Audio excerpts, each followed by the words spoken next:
Hi everyone, welcome to this week's edition of The Transition with ADHD Minis. Hopefully we'll get everybody on soon. There might be some slight swearing and shouting tonight because Scotland are playing at 8 o'clock tonight. So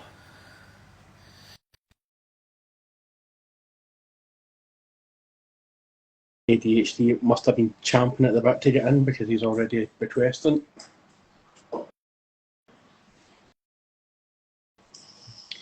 You alright, mate? Alright, Chief, never mind Scotland swearing. Mate, I'm telling you, this will be a long hour and a half, this podcast when Scotland are playing, telling you. I know, after the last game. We were, and then I just watched the Germany-Hungary game there. Like, Hungary were well off it. They could have had a couple of goals. Yeah, they did. It was a quite close game, to be honest. Yeah, like if maybe that header went in, it could have been a totally different game. But yeah, it's going to be an interesting result tonight. We need to win tonight. We need to win to kind of kick-start the fans and that as well. So Imagine the murder. How you doing today, mate? Have you been up to much today? Basically just blocking in all the black on the Night Lords. All 2,000 points of them. A grey night today. Oh, yeah, it's nice. Do you like the grey nights? Yeah, I think more and more people are starting to pick them up and play with them now. Yeah. Hoping that hopefully GW start to release some new models as well, because our normal models look kind of small next to the second founding, the Primaris Marines, really, don't they now? Yeah, they are looking on tad dwarfish. I got a few Terminators and they do look tiny compared to the normal stuff. Yeah, so hopefully maybe a wee surprise at the end of the year or maybe early next year we'll get something going. Mm-hmm. So we're just trying to wait for Penge and then we'll rock and roll. Yeah, no worries. How did you watch the England game on Sunday? Yes. You were just as bad as France. I thought France... Very choppy. They should have won by about 4 or 5 goals, and I'm thinking that maybe you should have won by about 3 or 4 goals. Yeah, it was a bit choppy, though, to watch it, but I did get quite drunk. Well, I had a few fizzy lemonades on Friday to drown out the badness that was Scotland on Friday. Oh, God, I know. It was awful. But... I was saying, I'd like to keep them to 0-0 for the first 20 minutes, and as soon as I said that, they scored, and I was like, this was that idea. And I think we're all saying then in the pub, as if we can get to 2-0 and keep it that for half time, he'll do something, and then Porteous gets himself sent off. We can only be described as an assault. I mean, you get disqualified in UFC for that. Oh, well, at least it's not Wales. Or the Republic of Ireland. Who were they? I know. Bye. So, you know what? If I run here now, Penge is probably running late because it is Penge. Right, it is. So, welcome to the introduction, ADHD Minis. Really appreciate you taking your time out tonight. And, that's all right. Joining us. So, first question I asked everybody just to kick it off with, well, it's actually 3 questions, is what age were you when you first got into it? What was the first mini that you painted, and who got you into it? My 2 posh cousins at the time had a lot more money than me, so I decided to steal one of their elder. So started with a stolen Phoenix Lord at about 8. 8? Starting young. That was good. 2nd edition, I started. Right. And did you ever pick up Hero Quest or Space Crusade back in the day? That was a lot cheaper then. It was a lot cheaper, but where we were, we didn't quite get it. It was... Right. Argos was like a pipe dream at the time for me. Right. Yeah, I get Hero Quest and Space Crusade kind of as Christmas presents, and that forced my wee sister into playing it with us. And we didn't even know the rules. It was just like, I would just set everything up. I didn't realise that you had to explore and all that. Oh, so, I remember getting the 2nd edition 40k box, built all the models. The Gretchen had those little, well, they weren't little, those tiny little spikes. And my stepdad stood on them. You can imagine her. That's almost as bad as standing in Lego. Ooh, Lego. Done that a few times. Oh, yeah. I'd rather walk in fire, I think, than standing on Lego. The upside down plug's pretty bad as well. I've never done that. Never done that. I'd sooner hit a claymore than an upside down plug. Yeah. I remember me and my sister were setting traps for ourselves in our room. and she had taken out all the drawing pins, and I don't know how I managed to avoid them, but we were making such a ruckus that my mum came in, and obviously she stepped in all the drawing pins, and we got absolutely leathered. I think my arse was as red as my football top, to be honest. Jeez. I don't know how I missed them all, but I think it was the fourth or something. But yeah, that was a sore night in the old Efrem's household. So what happened then after you stole your Elder from your cousins? Then how did it progress from there? I stole a few Imperial Guard from my other cousin. Then trend setting here by the looks of it. Then I got the second edition in Space Marine box, or starter box even, and then started with Blood Angels. And have you always been doing it, or have you taken a break now and again? Took the usual, found booze, found girls, got back into it, and then after that, say the last 10 years, I've been stuck to it, on and off. And compared to how the paints were to what the paints are now, how much of a difference do you see? The paints? Night and day. The old Blood Angels Red, which was more orange, was just like piss water. It took about 5 coats just to get it even on a white waistcoat. So, we stepped up. Thanks for gracing us with your presence, Mr. Penge. I hate bedtime. I hate it with a fury. Oh. Just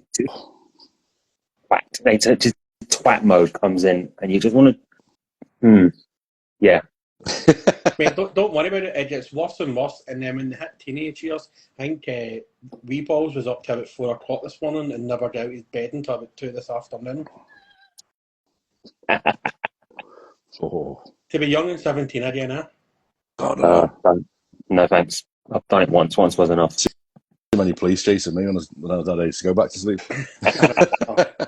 So we're talking about like the paints and how they've changed now. What about like the brushes and that? Have you noticed a big difference from brushes back in the day to now as well? Yeah, God, it was, if I remember correct, more synthetic than anything. And that classic GW starter brush, which you dipped it once into paint and it just went poof, sprayed out. You might as well use a chisel to put it on with them days. This one, I've still got one. Oh, the old red hand. Yeah. Look at the bristles on it. Touching water in it. Just it's horrendous. The only hydrophobic paintbrush you'll ever see. 100%. So, yeah, I'll have a cup of tea. Sorry, I'm going off for tea. Tetley tea as well. I like a cup of Tetley. Oh, Yorkshire tea. Yorkshire tea. I'm a Tetley. I don't understand this whole Yorkshire. I'm a Tetley man. Tetley through and through. One I can't stand, PG tips. I'd sooner you'd give me bleach than a cup of pint of tea. Tips. If you're drinking pints of tea, then we need to maybe delve into that at a later point. Sports Direct cup, that's all I'm saying. That's a fair point. Them things are ridiculous, aren't they? That. Yeah. Put your fist in there very easily. So you left the hobby and then you got back into it. What got you back into the hobby then? 5th edition dropped at the time, and I saw the new Marnius Calgar, and it was amazing. Just bought that, painted him as a Blood Angel. Don't know why. But then I started from there. So I binned Marnius and picked up from there the Blood Angels and carried on. Have you been exclusively Blood Angels when it comes to your Space Marines then, or have you dabbled in any of the other? Salamanders for my son, because he likes green, so I started painting a lot of Salamanders up for him. But mainly Blood Angels. It's always took me fancy. Death Company all the way. And why is that? Why the Blood Angels? Is it the lore or the colour scheme? Or was it just like you just? It was actually the colour scheme that caught it, and the old Armageddon Codex. Very small, thin one. Just blind with Captain Tycho. So I had him painted up in Death Company Tycho. And it had, because it was the whole thing that they actually killed a special character off in that book, didn't they? And it was like the third time they ever did it. Yeah, that was. It was. I have fond memories of that codex and even playing at the time because I must have been 16, 17, and I just finished school, going into college, had nothing better to do in my time, so I was down the store playing that campaign most days. Oh, what a great time. I remember iCar 5, the old Tyrannid, and that was officially, at the time, Marnie's Calgar died. Fell off a building by a spore mine. Of all the ways to go, they just...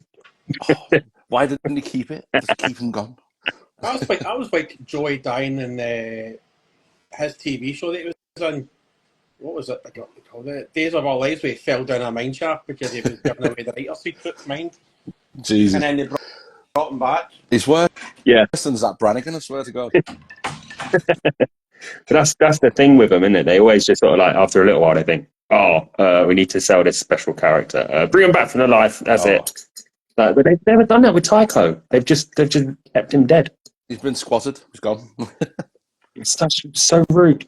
Because even that classic little gold model of him, where he was just standing there with the pose. Yeah.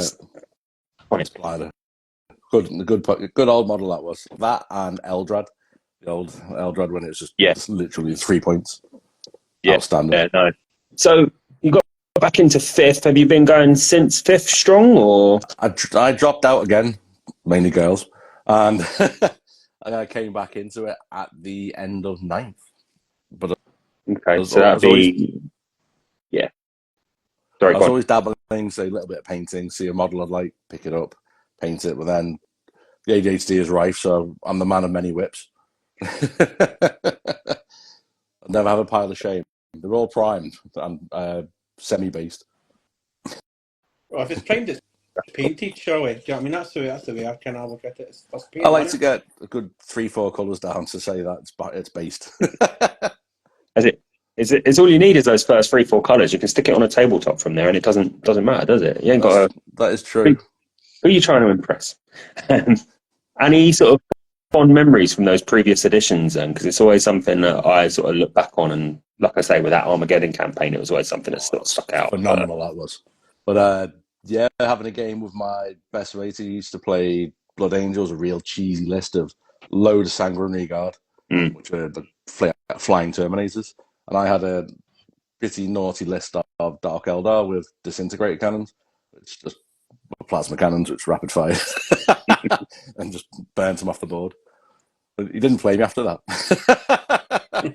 Yeah, kind of don't blame him. It's partly his own fault for bringing flying Terminators at the same time, but it's true, especially when he couldn't target during. What do you find then?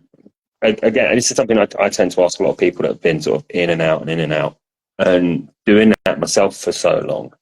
Obviously, we talked a minute ago about the paints, the brushes, and how do you find the quality of it? Just the minis as well, because like those first plastic minis where it was just pretty much monostatic blobs of just 3 bits you glued together, which part of me sort of still longs for, but you know. I sort of look at the old Space Marines where it was, like you say, it's just this, here's the gun, you're done. Yep. And now they've got bits coming off every bloody angle. Do you find it's overkill sometimes, or do you think it's... I like the quick snap fits are good, but the way that there's always a gap if you don't get it quite right. Yeah. But other than that, the quality is outstanding these days. And yes, some of the bits are fiddly, very fiddly. Yeah, some of it's unnecessary fiddly. Like I painted Typhus about 5 or 6 months ago, and the whole fly thing on his back was just a pain in the arse. And then I ended up just snipping it off. It was also a pain in the arse to paint as well.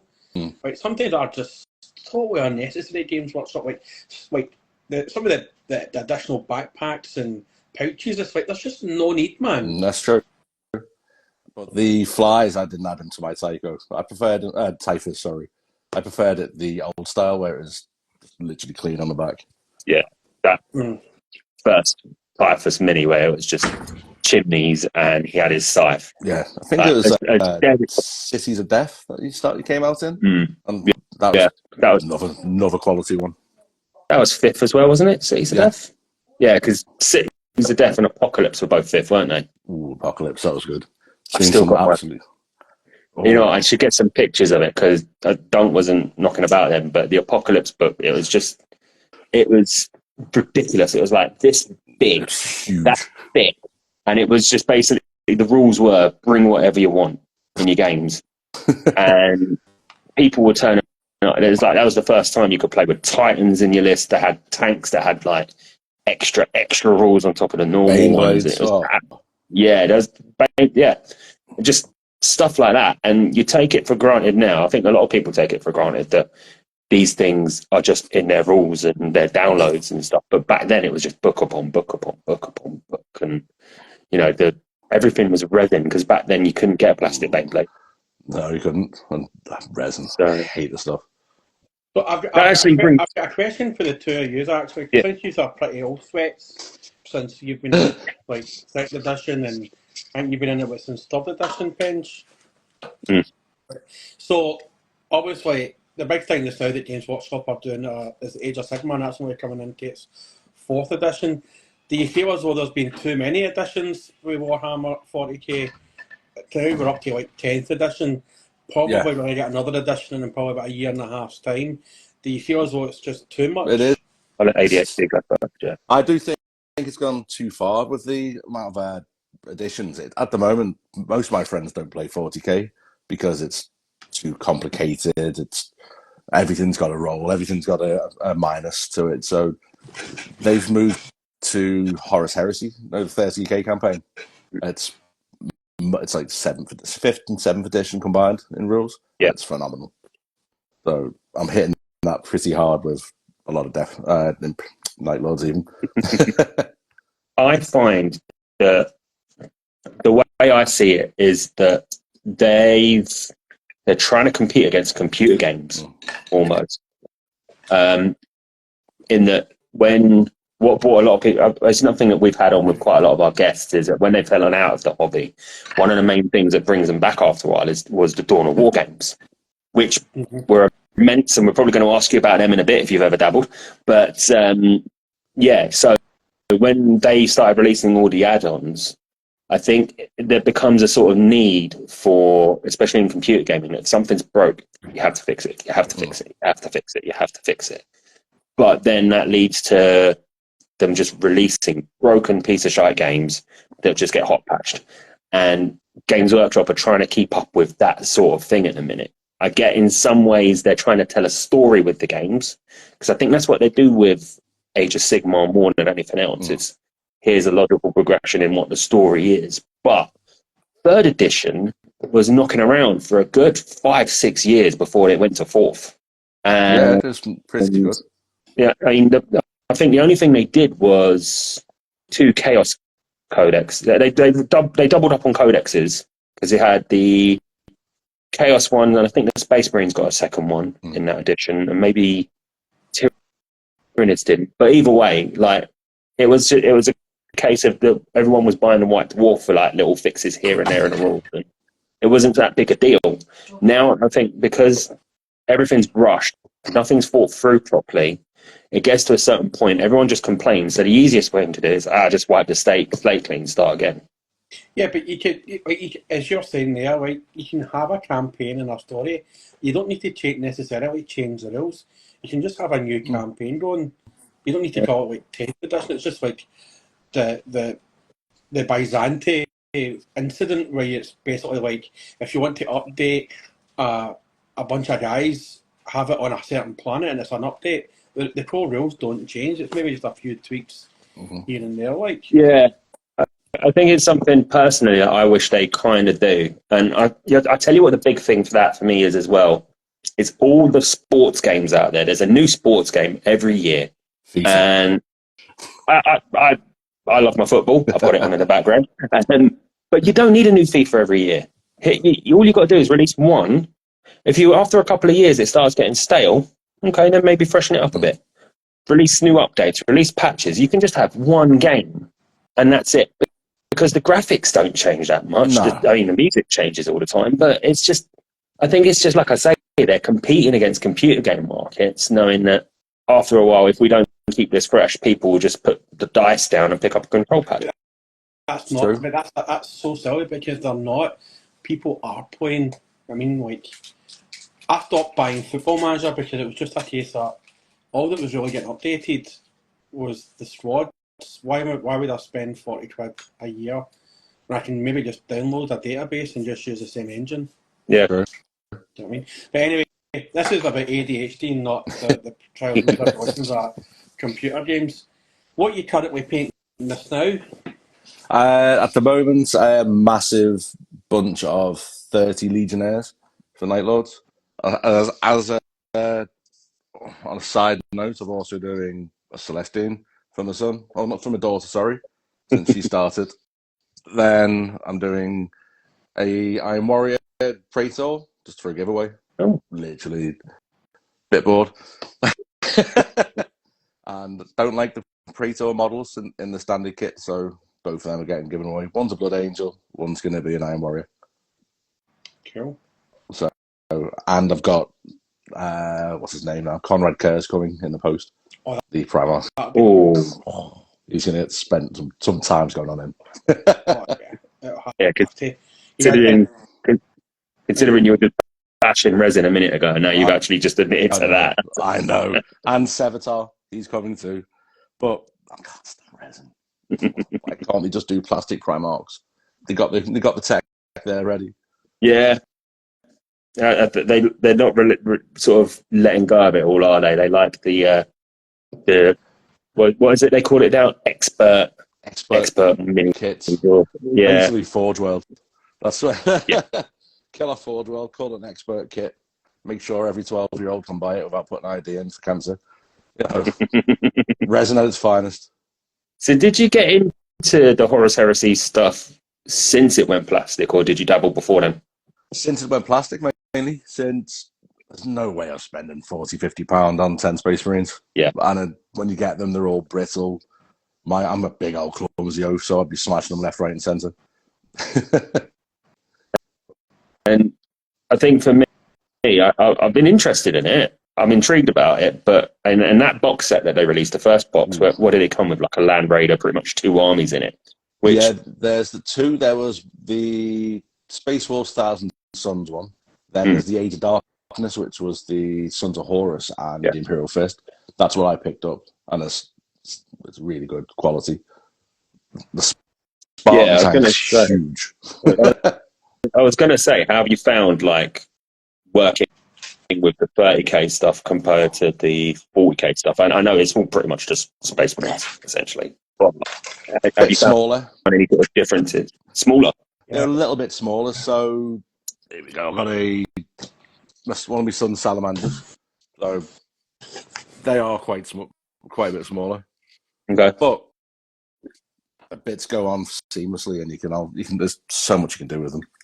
You know, across the ranges.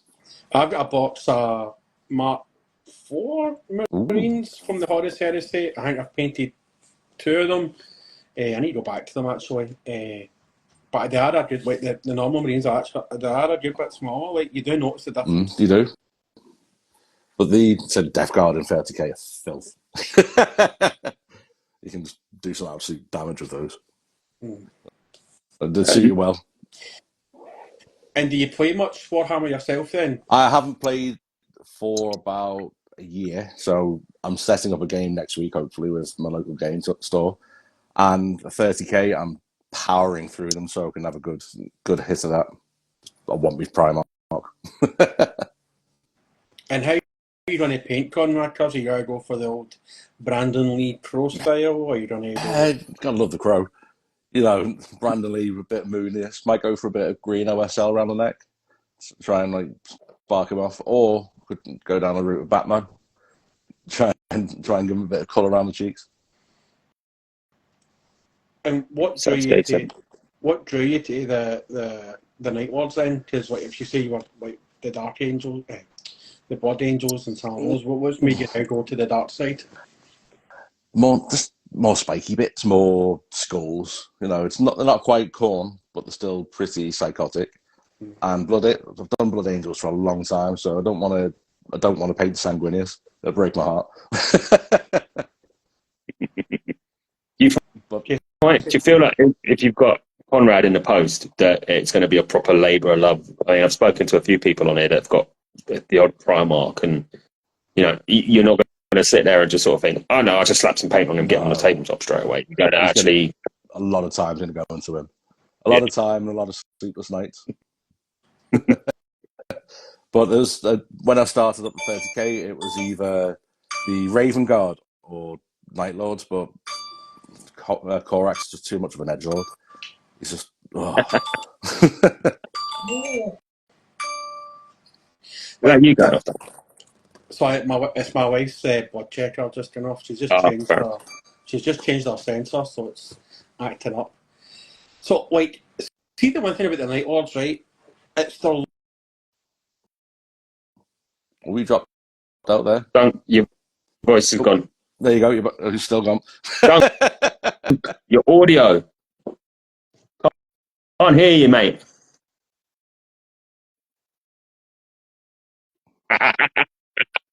Stress. See what I don't get with the Night Lords, right? It's the whole lore part of how they managed to get aspirants in, only because they say it's like a crime-ridden planet. So how will you get a 5-year-old or a 6-year-old as a crime? How would you know he's a hardy crime buck before? Do you know what I mean? It's the only lore I don't understand for their aspirants, especially back in the 30k when Conrad and then the Legion was infiltrated by like gang members and all that. I just didn't understand that lore.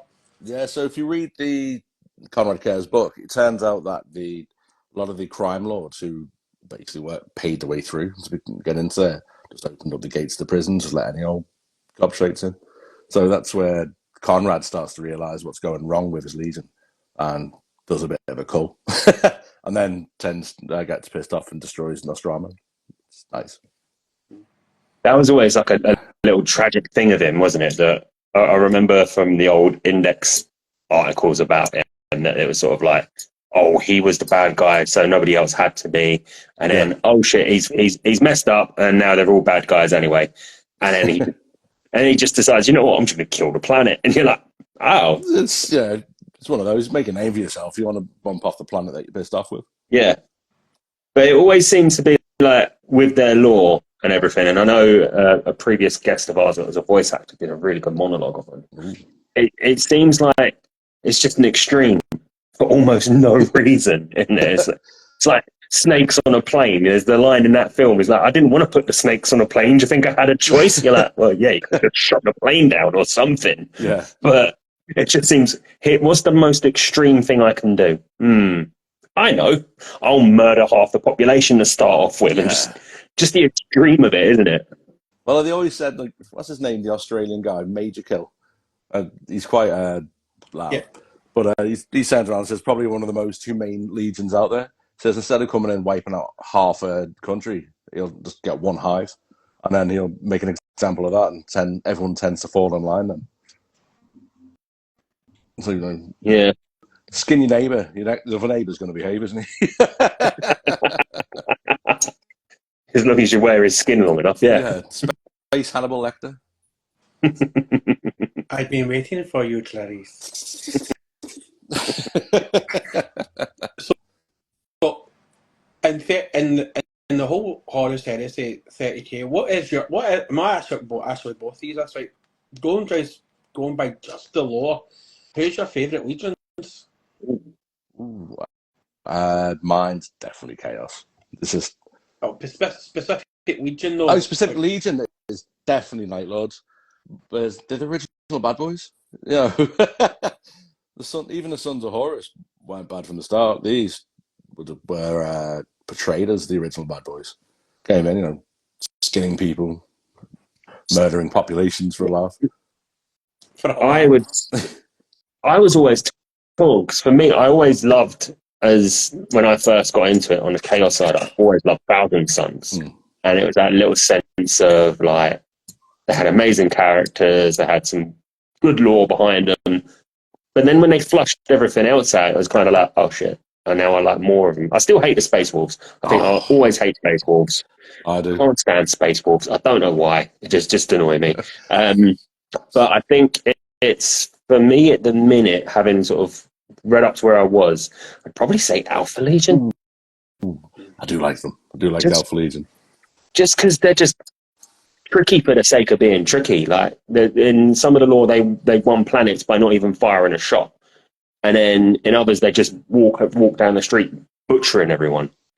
But you could never tell what you were going to get with them. Are you going to get a completely bloodless takeover, or is it going to be a massacre, or is it going to be something that's just super sneaky? I think because 40k and 30k are so big in their sort of scale of everything, to have an actual army work in the shadows and just be like special operatives and stuff, it's just something that's a bit of flavour, isn't it? Yeah.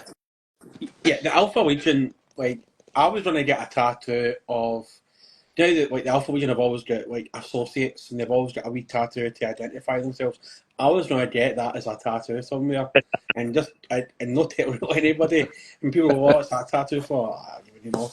But what I love about the Alpha Legion is when they started like wearing other people's skin. And sure, these aren't Night Lords. And it was only at the end. I can't remember the name of the book, but it was such a good book because it had you guessing what character was the Alpha Legion character and what Legion was actually the actual real Legion character. It's not until the very end. Oh, was that the Korax one, Deliverance Lost, where they infiltrate the Raven Guard? Yeah.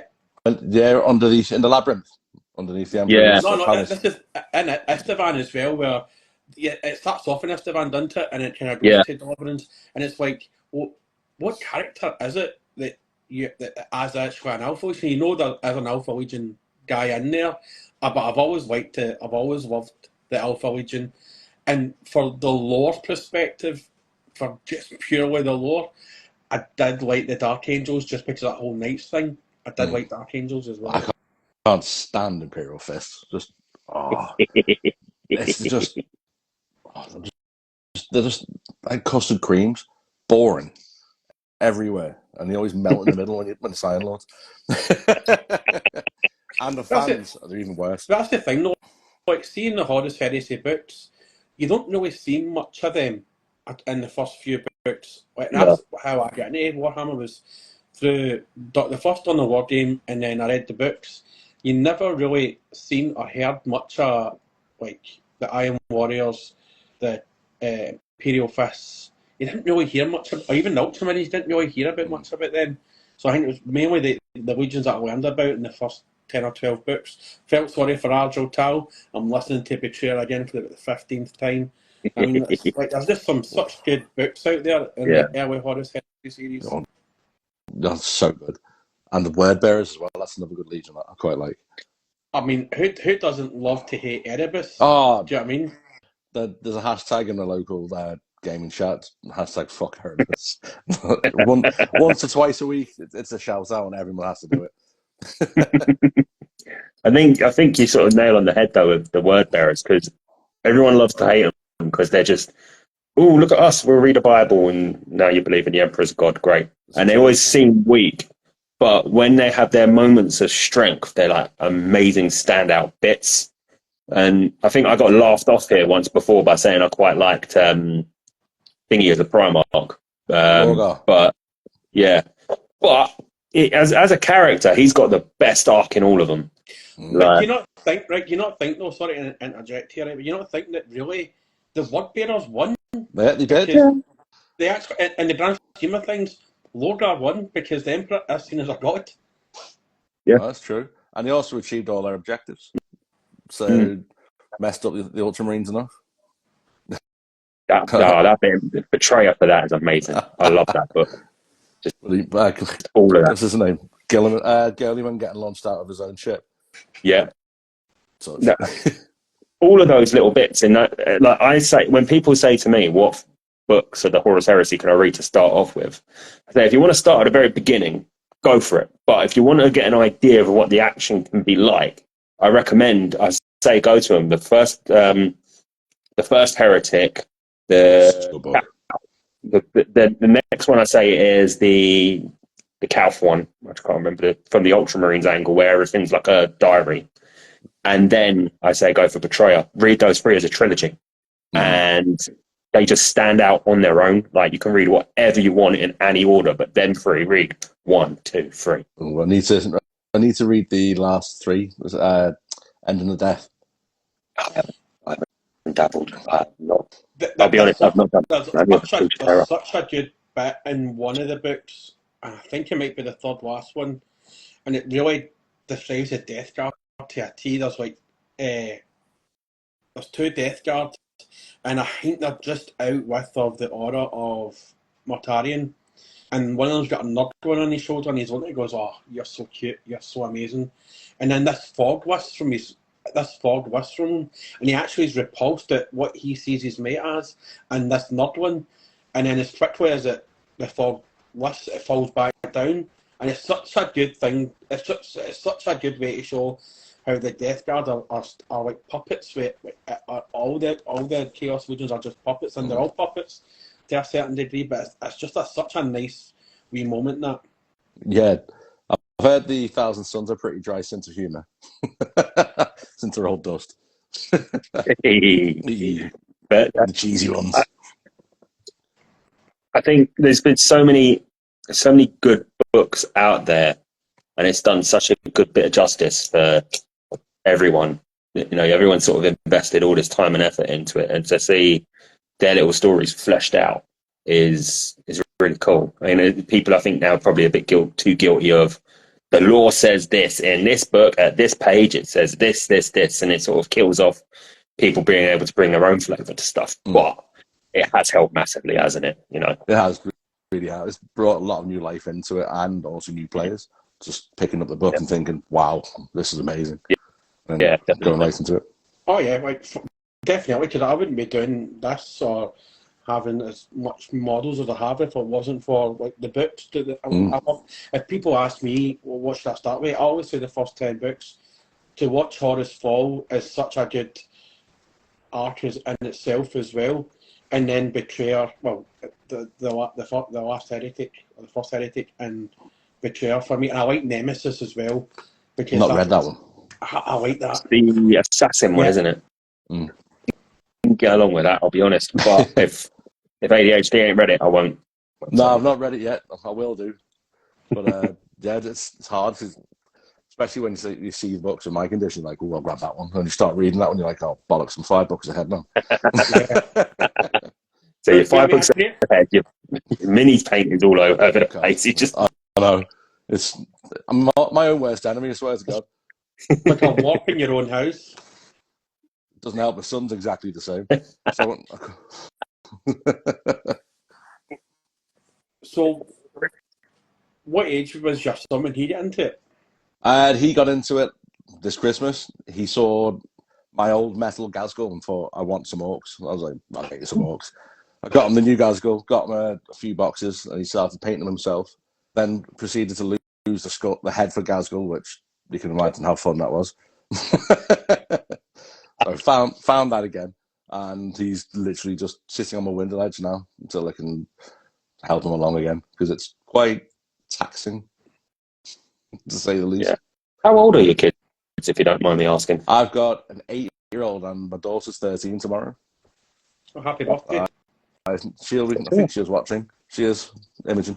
Is she into it as well? Yeah, she's got a Sisters of Ratlan. I'm also slowly painting along with her. She's a lot easier to teach. I know, obviously, I've said this to other guests before, and I post stories now because my lad's 5, and the fact that they do the mini of the month, which wasn't something when we were about originally, is for him such a massive deal, because he gets to go in the shop, he gets to build something, he gets to take it home, he gets to use daddy's paints, and it's fun just watching him try and make sense of it and seeing how little things click. How's that been with your kids getting into it? Obviously being that little bit older with it all and being able to understand things, probably better than a 5-year-old would anyway, but how's it been being able to introduce this hobby to others in your family? It's really good to watch them, because he's always watching, let's say, painting guides. I'm watching Richard Gray, which bit advanced for an 8-year-old. He's like, I need to do dry brushes. So I had to get another set of those. Bought a nice set of Artis Opus brushes. The dog chewed them. Could have killed it, swear to God. My daughter, on the other hand, she just likes all the pretty girls, you know, the hair. And then she started to look into it, like, why is the skulls on the big flamethrower? And I was like, that's what they do. Like, they burn people. And she's like, I like them. So she started to get more and more into it, picking up models for her. So it's hard because I'm wasting my model money. Yeah. Give them minis of the month and tell them you bought it. They won't know. Oh, my local Games Workshop. I can't go in there anymore. We used to play. Ever remember one called The Game? You had to go in and put your hand on the back wall. Yeah. But you know, basically, the one person who can get down the back and touch the back wall wins without being asked. I can help you. I can't do it. It's like, as soon as you step in there, they dive all over you. This stink. The local Games Workshop around by us stinks. It's not nice. And there's always a puddle of piss or some beer around the corner, because it's around the corner from all the nightclubs. Oh, God. Yeah, it's not nice. Liverpool Games Workshop was a bit dank. I've been in that shopping centre, isn't it? Yeah, right next to the train station, and just off from Bold Street, which is full of nightclubs. It's tiny as well. It's a really small. It's a really small shop as well. I went by it. I was thinking if it was in Liverpool, it'd be like huge, kind of like the one in Belfast, but it was tiny compared to the one in Belfast. It's very small. Back in the early 2000s, it was quality. Used to go in. There's a good community, so table in the middle was always having guys painting or playing a bit further down. Games Workshop stopped it, and it just died off. You got all the sweaty geeks in there, which stink, and the local gaming community just died off. So now a couple of local gaming stores have started expanding. They're getting more tournaments going along, and it's started to pick up quite a lot. It is something I've noticed. Sorry, I'm going to jump in, Dunk. You sort of touched the nail on the head there. It's something I've noticed around my way. I've got two near me. The Bromley store's always been there. It's always been the same size. But the one in Croydon used to be huge, and there used to be big central table down the middle of it. You could play games in there. You could go in, like you say, they had a painting bit that looked like it got ripped out of an old cafe or something. But they downsized it, and now it's like you go into a shop and their sole function is intro games, sell your stuff. They killed a community off in there, don't they? It's dead. I can't stand it. That's why I love the local gaming stores. They're more friendly. You know, they're not there just to ram the starter box down your neck and how many bottles of non oil do you want? I don't want any. I just want to have a chat with mates. Can't do it anymore. So I'm a social painter. It's just dead.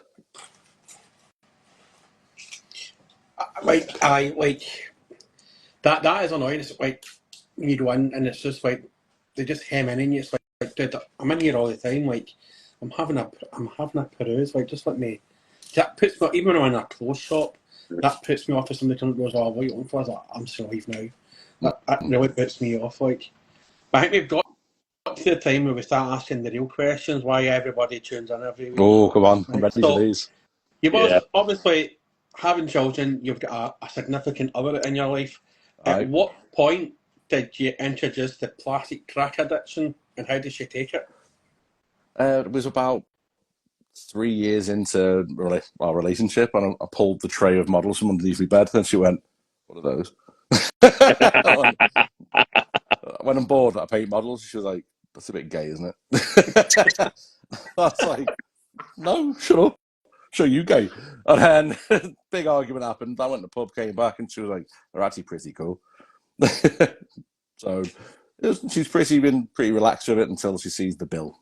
Then I've got to buy her a pretty thing. Does she dabble in it herself, or is that just you and the kids thing? Just me and the kids. She thinks it's a bit boring, and it's not really for her.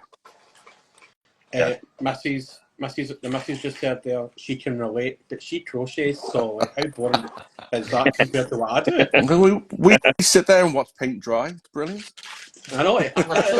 I'd rather watch paint dry than crochet, to the fair. Sorry, John, missus, but That's fucking off your crocheting. Mentality of watching paint dry. Go on, Scotland! They scored. Oh shit, I missed it. I was too busy laughing. Nice. Is it Scott McTominay? The most English Scotsman out there. Get up, you Swiss cunts. Sorry. I've got Switzerland in both my sweepstakes. Yeah, don't take the piss. And you're getting beat by Scotland now. We've actually scored a goal that wasn't a set piece or an OG from our own half. Open play. Yeah. Actually, that's a great goal. That's a good goal. But the defender should just step back. Oh, hang on. You can't say that's not an own goal. The defender boots it into his net. He's trying to clear it, and he boots it into his own net. The Swiss being as decisive as ever. Yeah. Right, so we still haven't actually scored a goal. Well, we'll probably get that. It was on target. Let's see how it's credited, shall we? Yeah. Sorry. Euros are on. If you didn't know, I've been running a little contest. It counts as an own goal. You still ain't scored.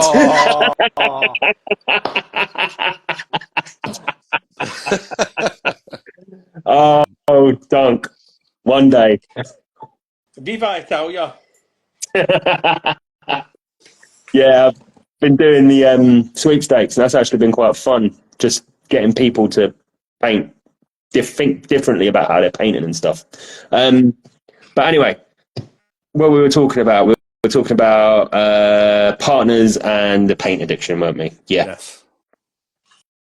So she's doing all right with it now. She's not her thing, but happy to just let you crack on until the bill comes in.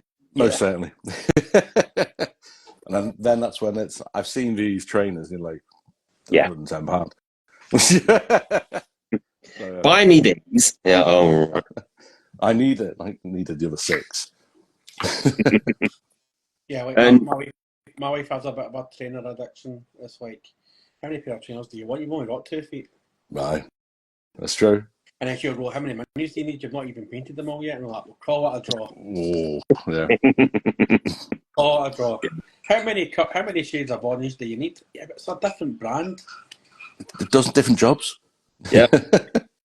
This one is for the airbrush. This one's for the dry brush. And you're like, what? What's the difference between air and dry? Yeah.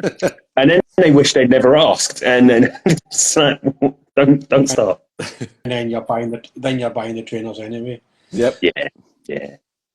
So one of the questions I love to ask people, it's all about snacks. What's your favourite crisp? Brannigan's beef and mustard. They were. Yeah. And there's another one when I was a child that was called hedgehog flavour crisps. Google. Okay, you're going to have to elaborate on that. Yeah, so no hedgehog whatsoever in them. It was just meat and herbs. But they were branded by a company called Hedgehog Foods. I saw them as a kid, being a bit sadistic. I was like, I'll try hedgehog flavour crisp. They actually were quite nice. What sort of meat flavour are we talking about? Is it generic meat or generic meat? It was a good 1989 to 1990. So I don't think they branded quite what flavour it was. Why call it hedgehog? Wait, who's ever eaten a hedgehog? I don't know. Can you eat hedgehog? I wouldn't want to try it.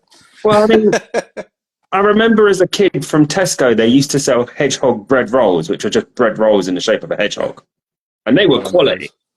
I mean, they had raisins fries, which was kind of freaky, and I hated raisins. Oh. But yeah, that was like, you take it into school like, I'm eating a hedgehog, and you're in primary school, so everyone's like, yeah, shut up, it's bread. That's But yeah, hedgehog flavour crisps. I had to Google them again as a child, and I was like, wow. Thinking of some sort of weird 90s trip. No, they were definitely hedgehog flavour crisps, and they were weird, but nice at the same time. Richard says he had them in his primary school, but you can't really believe anything Richard says because he says he has quavers with sour cream and a sandwich.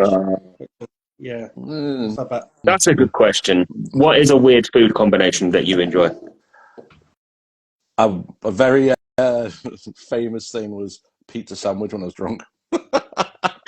That's not weird. You actually put in pizza in bread? Just that was at the time. But I've heard of that. That's not that weird. It's just like a club toasty, isn't it? There's also been the spaghetti bolognese sandwich, which that when you're paralytic, not a good idea. No, that sounds messy. You take a bite and it just drops out everywhere. Yep. Just get a kebab. The same thing. Ultimate fighting food, kebabs, mate. They're brilliant. Yeah, spag bol sandwich. And if I remember right, it was cold because I couldn't work the microwave drunk. It was awful. No wonder woke up with it all around my face. No wonder the British Empire was so good, because we just eat these weird things. Oh, yeah, definitely. My granny used to make kedgeree, which was a spiced mackerel rice dish. And I used to sit there thinking, what, you've been smoking in the wall, Grandad? One thing I never understood and I never liked was bread and butter pudding. I do like that. Oh, that's rank. Spotted Dick. Who names a pudding Spotted Dick?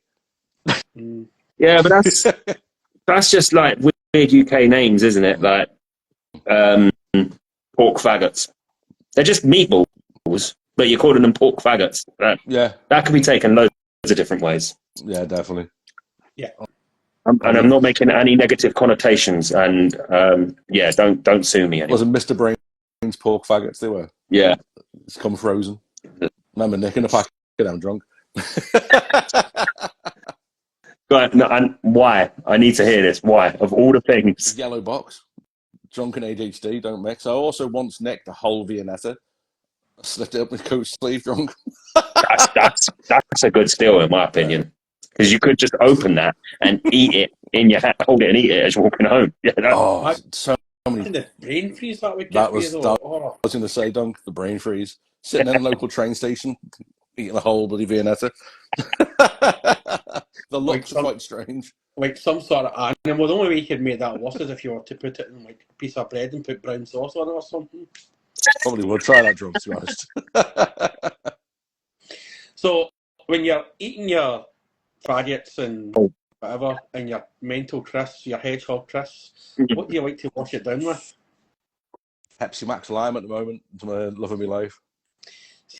See, I've tried a lot of the Pepsi Max flavours, and no. Dodge the mango. Oh, God. It's vile. Even the raspberry one's pretty rank. Yeah, I agree with that. Cherry or lime? Or standard, that's it. Oh, no, cherry. No. No cherry in any juice ever. Oh. No, here's a question. Nothing wrong with cherry. I've got a question for you then, boys. What alcoholic drink have you touched that you got that drunk you'd never drink it again? Absinthe. Straw. Absinthe. Oh. There's a horrible shot my mate made me do. It was like a knockoff Jägermeister. It's called Stro, and it was as thick as cough syrup. Oh. And as soon as I drank it, my throat just seized on me. I was like, ugh. Right, never again. Pretty manky story. If you're ready for a pretty manky story, right. So about easily 12 years ago, I decided to go out. Me and the missus went out to. I was working in a hotel at the time. We were having a staff night out, and I decided to buy a bottle of Buckfast because I like Buckfast. I'm Scottish. That's what we drink. And then I decided, do you know what? I'm gonna mix it with gin. Whoa. Now, I don't remember much about the rest of that night. All I remember was ending up in the back of a taxi going to Letterkenny, which is about 25 minutes away. Yeah, this is where the story gets a bit disgusting, right? So, parental warning. It's nearly the watershed, but it's all right. It's on Instagram. So, I remember getting out of the taxi and I was like, oh, I think I'm going to be sick. So I was getting bounced about the back of the taxi. But I was like, I think I'm definitely going to be sick. And as I was spewing, I was like, oh no, I need to poo. Right. So I didn't want to poo in my jeans, right? So I pulled my jeans down, and as I started pooing, I started sliding down this like the court fence, right? So you could just picture like the poo was all up my back, right? One of my mates was like that. All right, Duncan, what the fuck are you doing? And I was like, oh, I was like to the missus, just leave me, I'll be fine. Now the wife did say that for about a good minute she did consider just going into the dancing and leaving me there because nobody would actually touch me. So I was actually covered in spew and poo. So she decided that she would rather be a good wife and stay with her husband. And no taxi would take me back to Battle Buffet, obviously, because I was like a fucking 6-month-old baby with shite all over my back. So the taxi driver that took us there said he felt that bad halfway back. He came back and picked us up. And I don't remember much about that night. I remember he said, I'll take him back, but you need to get rid of that shirt because there was poo all over the shirt. And I lost a perfectly good shirt that night. And I'm now framed for all unsolved crimes in Donegal because that shirt was thrown into the court. Yeah, so don't mix Buckfast and gin, kids, because it does not lead to a good night. Absinthe for me. Oh, God. Went out with my friends and we all bought a bottle of absinthe and we was just walking around the street drinking it straight. Whole bottle. Got back home. I don't even know how I got home. All I remember is my mum lying. I was lying on the floor, no pants on, sick everywhere. Mum left me, as you do. Came back, my head's in the toilet, absolutely covered in spew. Lifted my head out the toilet, and there, lo and behold, big old log. I've fallen off the toilet, spewed everywhere. Got back up, started spewing in the bog, fell asleep with my head in the bog, and I had a 2-3 day hangover. Oh God, I'll never drink it again. And then the week after. Oh no, not absinthe. Ouzo then. Ouzo and Raki. I'd sooner drink Terps. I'd rather drink hard actually, I've said, to be honest. But yeah, that night with the Buckfast and gin was. To the wife is his wife, because not many people can tell when I'm drunk, but she's like, "You're acting like a pure mutant at the cash machine." Right? And I was like, that's your sign to send me home. So you're just pressing the buttons like a pure Mongo. And I was like, you should just send me home. She went, yeah, but I wanted to go to Letterkenny. And we did. It was an expensive taxi, 56 quid there, 56 quid back. Oh. Whoa. Rich them. Yeah. See, everyone's got a story. And I'm not going. This won't be a question for tonight. I think this might be a question for a later time. But I'm glad to know that at least everyone I know has got a story about that one time they shit their pants. Oh yeah. I've shit my pants many a time. And if you meet someone and you're chatting to them and you just get to know, like, you're laughing at them a joke and they actually deny it and they say, oh, I've never shit my pants. You can't trust them. Everyone shit the pants. Everyone. Yeah. Oh. One of my best mates in the army, he got absolutely plastered, got nicked by the MPs. God. Oh, no. Dunk. Wait till you hear this. Absolutely Swiss. Annihilated. He was in the bloody, in the cells, decided to knock one out. Doesn't realise he's being watched. It's gone around the whole camp. His new nickname, Spanky. Can't get rid of it. What regiment were you in? Cheshires. I was in the Argyles. Nice. Yeah, so I was literally just down the road from me. It was, left school 99, came out 2005. I joined 96 and left in 2001. Ooh. Yeah, I got a bad back, messing around in rugby. We had a boy called, his nickname was The Count.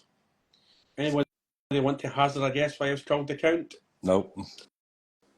So him and one of the anytime new guys joined our company, we took them out for a night out, and they got absolutely wasted, and both of them pulled, and they went back to the girls' houses and did the nasty. Oh no! And the first bit, Paddy said to the Count, he says, "Oh, did you go down in that pub last night?" And he's like, "No." It's like, "You did." He's like, "No, I didn't." He's like, "I know you did." He's like, "Well, how do you know?" He went, "There's blood all over your face." So he had to walk into camp, right? And I had to explain that story to everybody. And then somebody went, "You're called the Count." And that was him. You had to introduce yourself as the Count from the Count. Jeez. You've got any, when I was there, we didn't have any actual proof of it, but soggy biscuit. Yeah. That's like an urban legend, that, isn't it? Yeah. We never...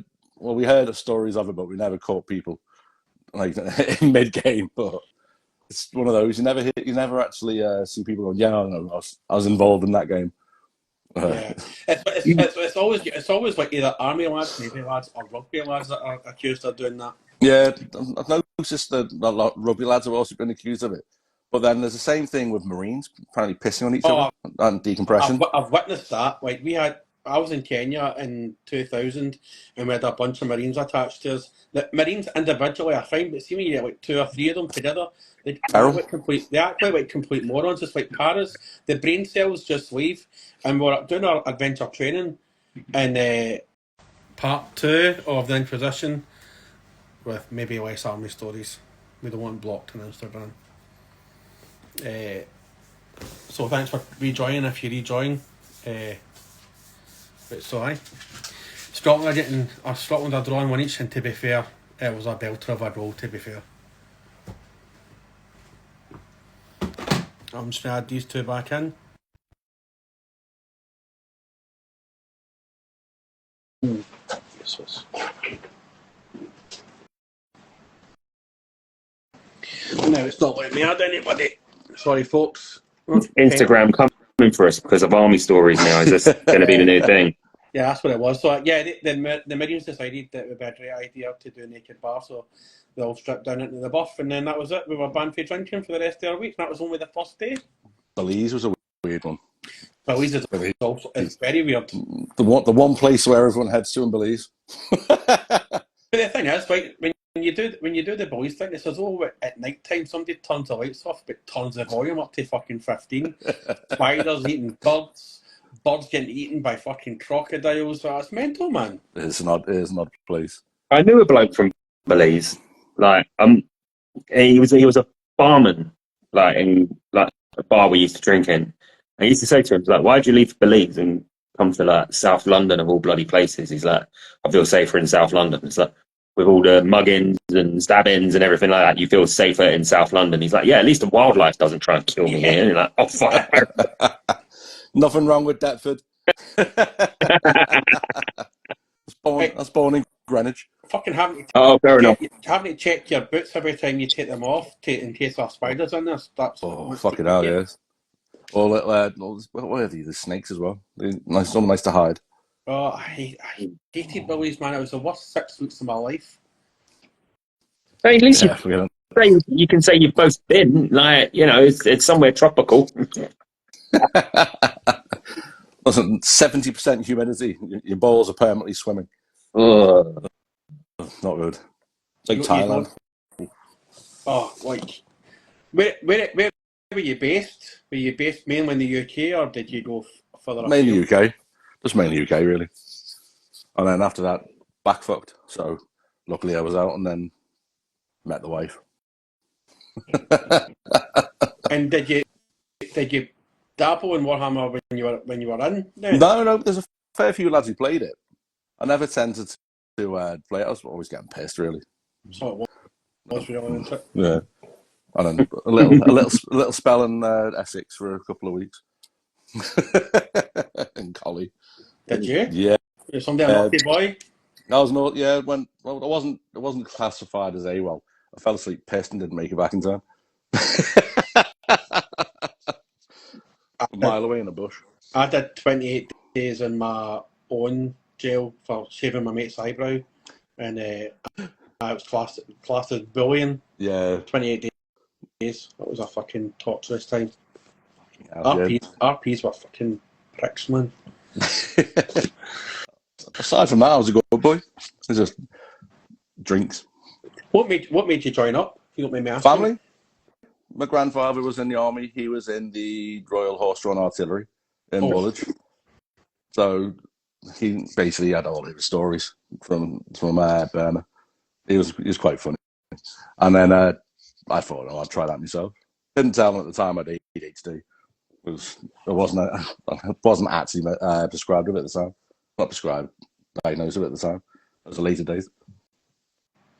I did, like, my regiment was based in Edinburgh, but I volunteered to go a lot of places. So we were on and off in Ireland in South Armagh for like 3 years, and then I went to Bosnia and Kosovo in '99.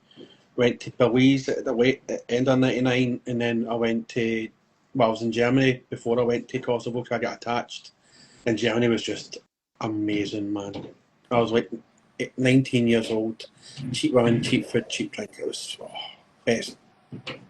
best 3 months of my army time, and then we went to Kenya. So and I did a fair bit of touring. Like went to like Greece and all that as well, battlefield tours.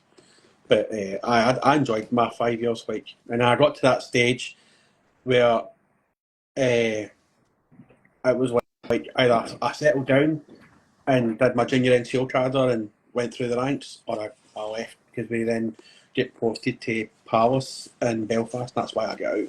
Fair enough. Yeah. It was pretty. Northern Ireland was pretty bad. My granddad at the time, he said there's horror stories out there, and them days were off. Ambushes all the time. The sights you see, and people would open a fire, but you couldn't fire back. Yeah, like we were doing a border patrol, and we were getting shot across like the border. Yeah, like, you couldn't do it. Call the local Yanks. The question in the chat, quick, actually, just while we're talking about the army and everything. Inferno Rich wants to know if there's any interest in historical stuff, given your army backgrounds. I'll open it up to the pair of you, like when it comes to the minis and everything. Not really myself. Acadians maybe, since they're a bit like, so I'd say 90 Americans. For me, nah. Just nah. Sorry, Rich. Bit of a rubbish answer for you. Pretty much, don't ask questions ever again, Rich. There you go. When we get back on, ask all your questions in the first 30 seconds and then just sit there not knowing what to say. Lunatic. Love you really, mate. Oh, no, not Sharp. Couldn't stand Sharp. Oh, God. You know what done it for? You know what show I hated when I joined up? Fucking Soldier. Hated that show. Oh, yeah. Robinson and Jerome. So Just wanted to... It's like, I fell into that thing like, when I was young. I was like, oh, that's not how you march properly. He wouldn't have his short sleeve order on that neck and all that. That's not how you fire. What was that? Was our girl with the... I avoid anything like that. Oh, it was awful. My daughter's in Marine Cadets, and she was watching it, and she was like, Dad, why is his uniform all cocked up? I went, one's berets on the wrong way. Go that way. And she was like, he hasn't even done his pants. It looks wrong completely. She's a 12-year-old at the time. I found that when I was in the police that you would see certain things on the TV and you'd be like, that's not right. That's not right. You wouldn't do that. You wouldn't do that. Do you think, given the army is obviously such a big thing and it's in films, it's in so much more media than anything else, do you really think the pair of you can't sit there and watch stuff because you would just be sitting there like, he's loaded that wrong, he's got this in the wrong position, that's not done up right, you can't wear your hat like that, what are you doing? Chicken really sort of... Yeah. Chicken wing with a rifle. You still notice things like, even though I never wore a beret, I would still know when a beret is sitting right, and you would notice that as well. And it's just like it's mostly the dress thing. Like, I've got over the whole fucking. I've got over the whole. That's not how you fire a rifle. Why is he not moving after he's shot? A sniper would never do that. That's not how a grenade blows up. I've got over all of that. Right? It's just more how they're dressed and how it's like, surely there's somebody that has a picture on fucking Google of how to wear a beret or how to wear the belt properly, the stable belt properly. With mine, I can't stand when you see the sights on the wrong way around on certain programs. You're like, what's he doing? Can't see shit like that. How can you look down your rifle the wrong way? Yeah. I'll be like, why is everything looking smaller? Meant to be a bit closer. Just pissing me off on pistols that we never used in service. Well, the rocking round, say like Glock 19s at the time. Like, no, it was a Brown high power, or it was a 6 hour. Like, fucking hell, he's a bit advanced. And like, you would never, as a private, you would never have a fucking pistol in the first place. Private, I can't remember much time as a private. I'm still pissed. Privates don't get issued by pistols. We get issued by everything else that's heavy. The radios. So there's something I never knew. When would you have gotten a pistol then? Is that when you start going up like the NCO ranks, or is it just as soon as you're commissioned you get a pistol? Basically, you get higher up, yeah. Yeah, so it's pretty much like warrant. Like, I think for us it would have been warrant officers and officers. So, I was going back a bit for me there. I'm trying to think. Yeah, I think it was. Because, like, we would just be like, an infantry soldier, that's just more ammunition that they're not really going to need to use. If, you know what I mean? Like, if your rifle's your main weapon system, and if you run out of bullets, you just use your knife. Yeah, well, you also pick up a couple of squad mates. Sidearms just getting away a lot of the time. Yeah. Like, when I did my sniper course, you carried 2 weapon systems. You carried your sniper rifle, and you also carried your fucking your main rifle as well. And if you were the number 2, you carried the LSW. So that was a bastard. But as an infantry soldier, like, you would be carrying your main weapon system, but you'd also be carrying the GPMG bullets as well. Oh. You'd be carrying fucking mortars if there was a mortar man. If you had like the pipes and drums, they would be able to suppress the fire. If you were near the support company, you might be carrying fucking Milan rounds as well. Fucking Milans, jeez.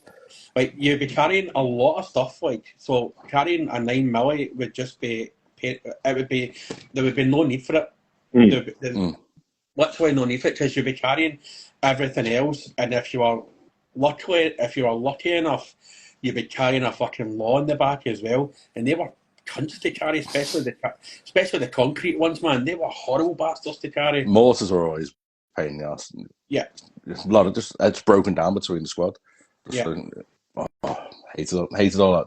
But the old Jimpy though, she opens up. Everyone's keeping their head down. Yeah, like, and especially if you had the Jimpy with the tripods, if it was in the suppressive fire role. Heavy. The tripods were cunts, man.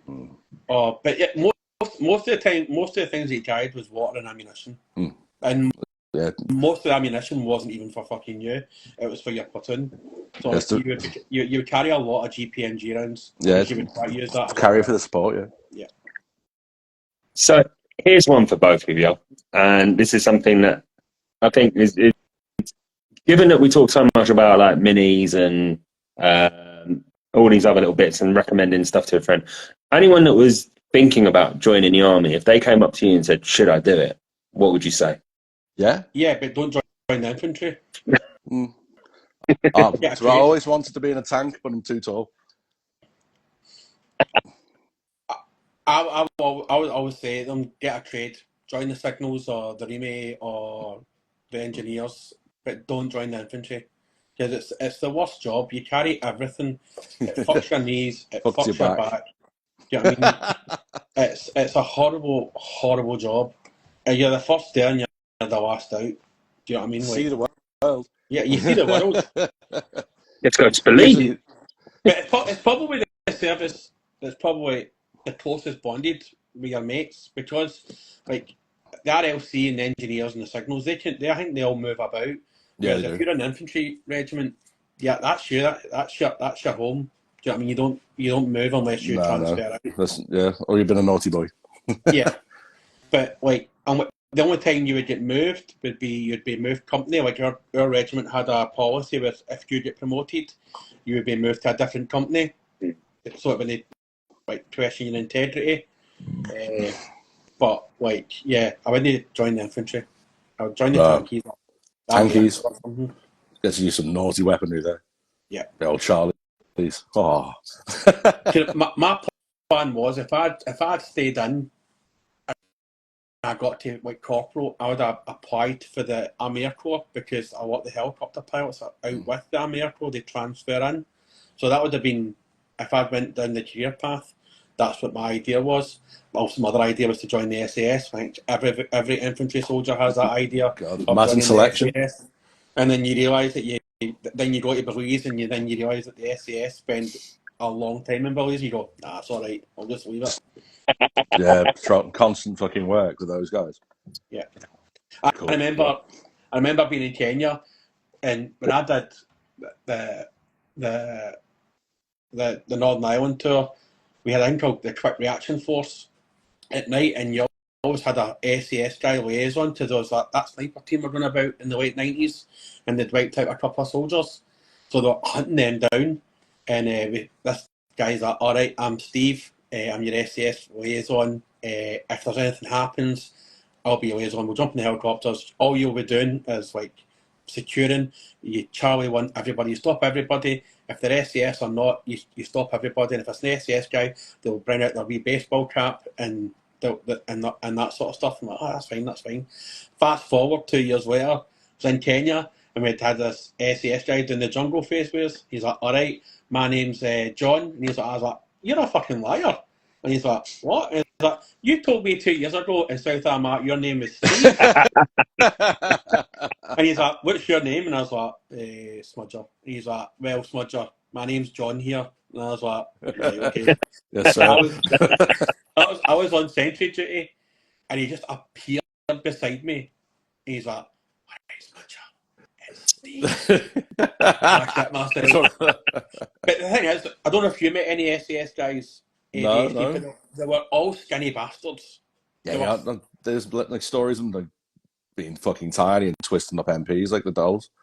Usually around Hereford. Oh, like, they were just like skinny, but they were just mental. You just looked in their eyes and you just knew that they were psychos. Like, I've known a few like weirdos in the past, but seeing one of those guys, you'd be like, "Why is he here? Where am I going? What have I done wrong?"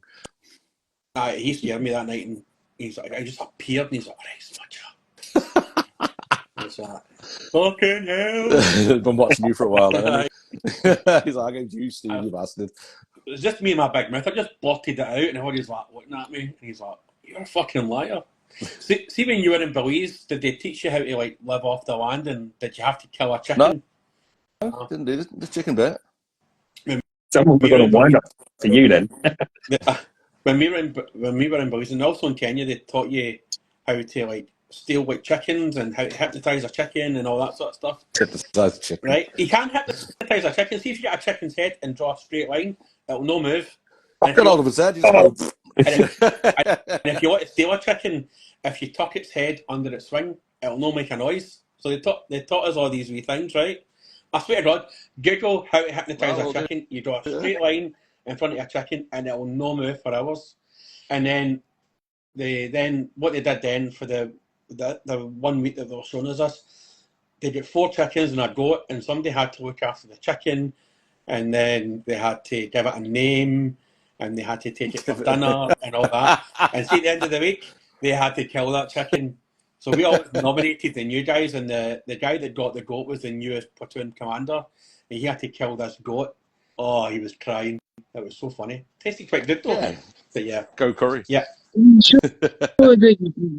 sure you weren't in Gordon Ramsay's kitchen instead of the army? Because this just sounds mental. No, it's like they were showing you how to survive and stuff like that. Do you know what I mean? Like if you get it was just basically showing you how to live off the land and how to steal stuff and survival training. Showing you how to run a chicken's neck and all that sort of stuff, and then you ate that chicken after like your mate named it and took it to the toilet with him and took it everywhere for that full week. That chicken had a wee leash and collar and all that, and he took it with him everywhere, and then he had to kill it. So they'll have to kill it. Aye. Anything is better than the sticky toffee pudding ration. Oh yeah. Oh. I did like the old corned beef hash though. That was tasty. The chicken, sausage, and beans. Mm-hmm. It went bad, but that fucking sticky toffee. And you had to eat it cold. Yeah. Fucking no. This I was considering it, but I'm so glad I didn't. Having listened to all of these stories now, like I don't think I would have lasted basic, but hearing you talk about. You think that way? I joined up at 17, right? I was the youngest person in my platoon. The next person youngest to me was 20, and when I was 17, and I thought a 20-year-old was like a fully fledged adult, and I thought, oh my God, that guy's like massive, like he's had experience in his life. But like I joined up with 52 guys, and only 8 of us got out of basic training. So a lot of them couldn't handle being told what to do. Yeah, that's the problem for a lot of lads. And then when you got to Catterick, it was great because all you did each weekend was fight with the guards, or you fought with the paras, or you fought with you fought the English, or you fought with each other. And it was just that, or then you fought with the Irish guards. I was like, that was just like, because the guards had their own wee bit. The Kings didn't like, we didn't like the Kings at the time. Yeah, you fought with the Kings because they thought they were special because they weren't privates, they weren't Fusiliers, they were Kingsmen because those bellends, that's what they were. But see, I feel like I feel like we need to get Cookie back on and have all three of you on and just have a special podcast where it's just army stories. I think that'd be moan about everything. Yeah. Lying in the side of a road in Armagh, 19 years old on a Friday night when it's pissing a rain. Going, why the fuck did I choose this fucking shitty job last night? I failed all my exams. I had no other options. I'd have been on the pub. Sitting there on fucking stag duty. Oh. One of the funny stories that I heard from one of the old Stains back in the day was he shot himself by accident in Ireland. He was on sentry duty and he fell asleep and he shot with his jumpy and the jumpy went forward but ricocheted back and like fucked his leg. Fuck. So he recovered obviously because he was still in, but he gets sent to Colchester for 3 months for a negligent discharge.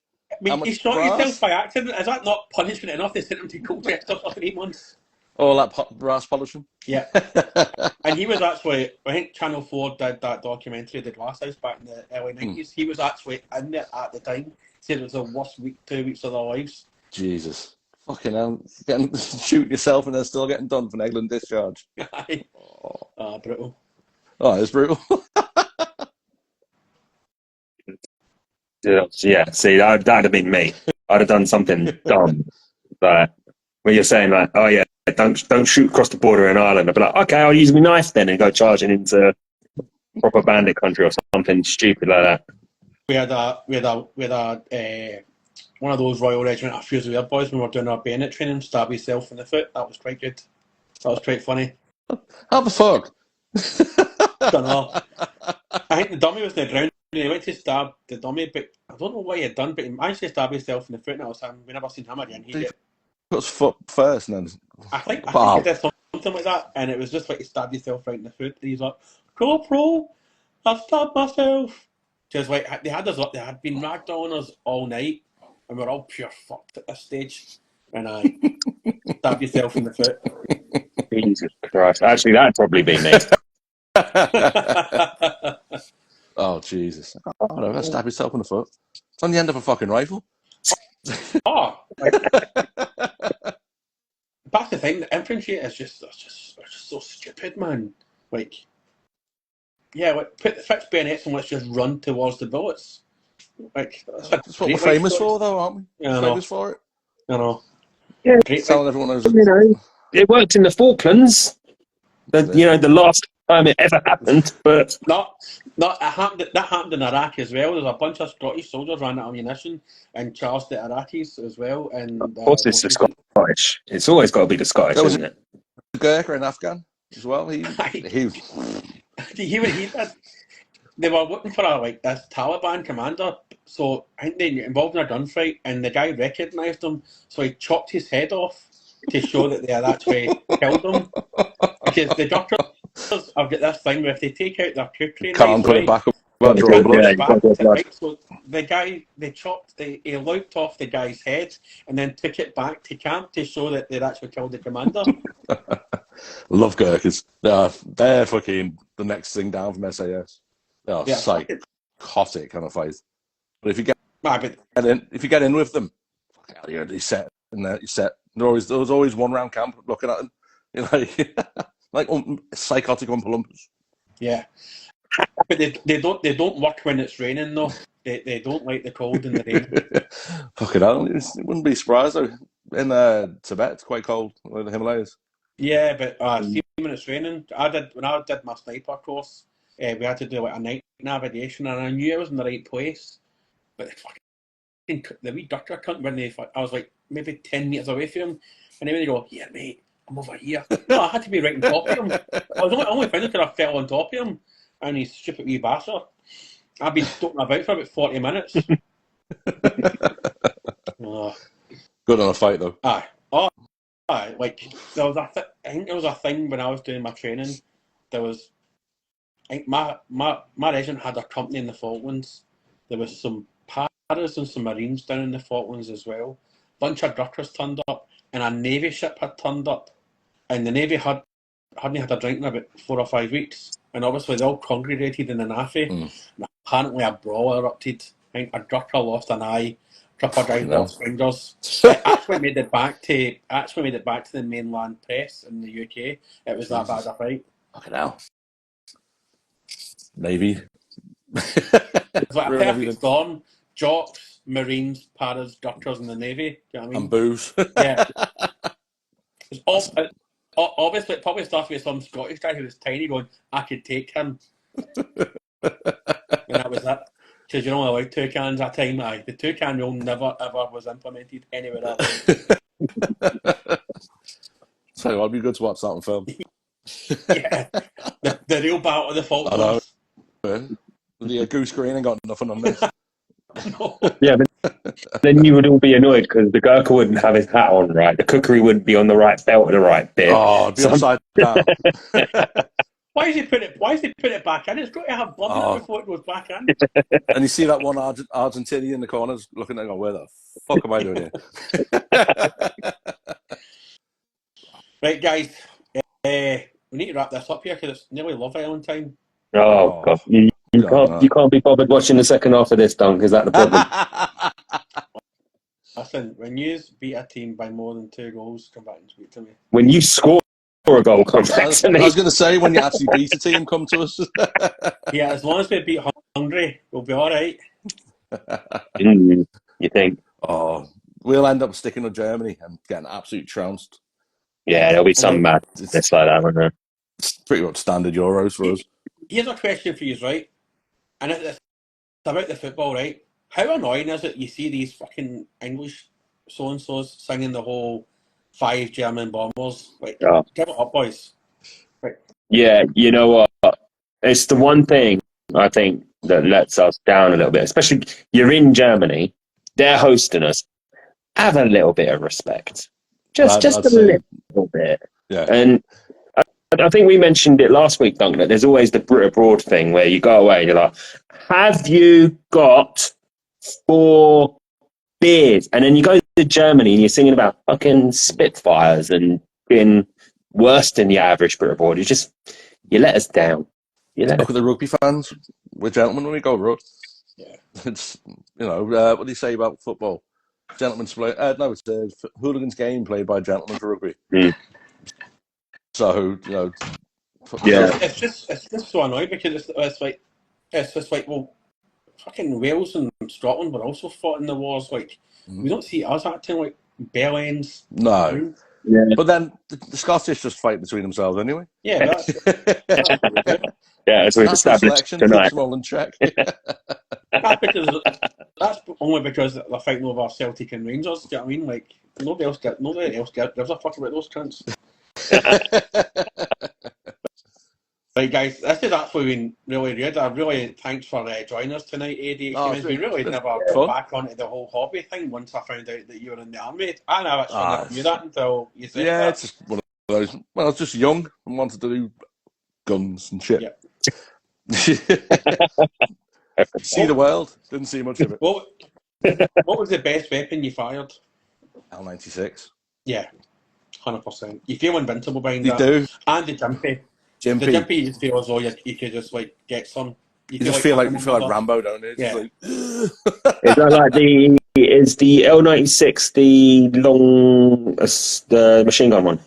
No, it's a British sniper rifle. SA-80 is the assault rifle. The LSW is the light support weapon, which is just a longer version, and the L96 was the sniper rifle. Fair enough. Picking those from a mile away. Serious better check that. Was a lot of cleaning though, keeping a good nick. I hated cleaning the Jimpy. I hated cleaning the gas parts. I always had like box. I pretty much at one point had an entire rifle of spare parts apart from the main body and the mechanism bit. Yeah. I pretty much had like spare gas parts, spare firing pin, spare block, even a spare handle. Try to get a spare. You always kind of robbed the armourer of like if you gave him black tape. Like black tape was a currency, wasn't it? Black nasty. Yeah. Fix it all. I've seen SA-80s held together because a firing pin fell out on and it's just black nasty around the back of it. And fucking enough of it won't go nowhere. Right, so for people that don't follow you, where can they follow you? Any shout outs before we finish up? The Tabletop Tech Outpost in Birkenhead. That's my local gaming store. There's Just Play Games in Liverpool. That's my other store I go to. And one shout out is Black Legion XVI, because he's been a legend helping me out with my Night Lords and Nubicron. I'm really looking forward to seeing your Conrad Curtis. I can't wait to get on him. Really looking forward to it. Penji, anything you want to add? Fuck the Scottish. That's the Swiss in me. That's the Swiss in me tonight. That's what that is. I love you, really, though. You know what I think. Hopefully the Swiss get stuffed here. Yeah, hopefully. So, folks, thanks for joining us tonight. On Sunday, we have a very special episode. Well, it's not even an episode, it's a new thing that we're trying out called the Inquisition. So, we're going to have Dave Farmer versus Paint Party Scott in a 40k/30k/Citadel quiz on Sunday. We're starting that about 8 o'clock. You can all watch and join in. Just don't throw out any answers. We'll see who has the best Warhammer knowledge between those two. And if there's any interest in it, we can maybe start a league in the winter or something, and do a weekend knockout or something like that. Sounds fun. We'll see how that goes on Sunday, and then next week we have Grim Boutique, the Vic to Inferno's Salt and Vinegar. We've got them next week. So, folks, thanks for joining us tonight. Thanks, Harry and ADHD Minis. Thanks very much, boys. See you all on Sunday for the quiz, folks. All right, have a good guys. See you, bye. Bye.